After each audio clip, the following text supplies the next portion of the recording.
যুক্তরাষ্ট্র ও ইসরায়েলের হামলার জবাবে মধ্যপ্রাচ্য জুড়ে প্রতিশোধমূলক হামলা অব্যাহত রেখেছে ইরান। তেল আবিব, আরব আমিরাত, বাহরাইন, কাতার, কুয়েত, সৌদি আরব ও জর্ডান সহ ৮টি দেশের মার্কিন ঘাঁটি লক্ষ্য করে ইরানের হামলায় বহু হতাহতের ঘটনা ঘটেছে। ইসরায়েলে নিহত হয়েছে ৯ জন, আহত হয়েছে শতাধিক, প্রাণ হারিয়েছে ৩ মার্কিন সেনাও। তবে কোথায় কিভাবে মৃত্যু হয়েছে সেই তথ্য প্রকাশ করা হয়নি। এদিকে ইসরায়েল ও মার্কিন হামলায় ইরানে নিহত হয়েছে ২ শতাধিক। একে একে উন্মুক্ত হচ্ছে ইরানের ক্ষয়ক্ষতি। গুঁড়িয়ে দেওয়া হয়েছে মিলিটারি বেস সহ বহু বেসামরিক ভবনও। দক্ষিণাঞ্চলের মিনাপ শহরের বালিকা বিদ্যালয়ে হামলায় প্রাণ গেছে ১৮০ জন শিক্ষার্থীর। পুরো ইরান জুড়ে প্রাণহানি ছাড়িয়েছে ২ শতাধিক, আহত হয়েছে ৭০০রও বেশি মানুষ।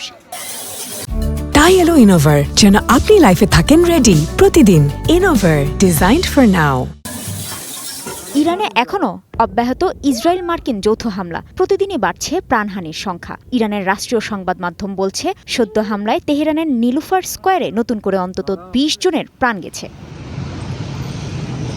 জবাবে ইসরায়েল সহ মধ্যপ্রাচ্য জুড়ে মার্কিন ঘাঁটি লক্ষ্য করে ক্ষেপণাস্ত্র ও ড্রোন হামলা চালিয়েছে ইরান।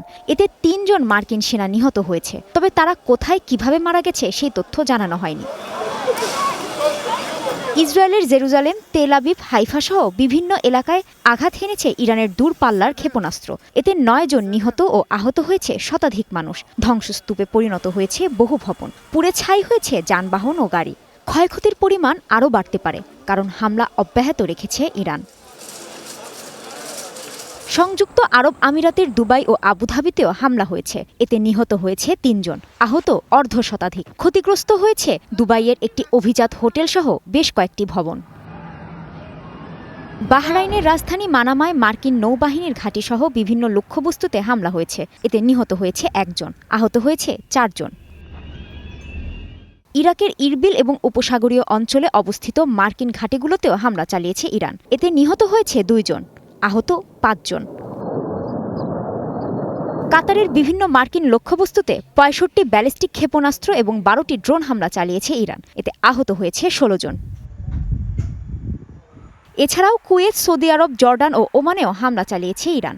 কুয়েতে ১ জন নিহত ও আহত হয়েছে ৩২ জন এবং ওমানে আহত হয়েছে ৫ জন। কাজী শাহরিন, স্টার নিউজ।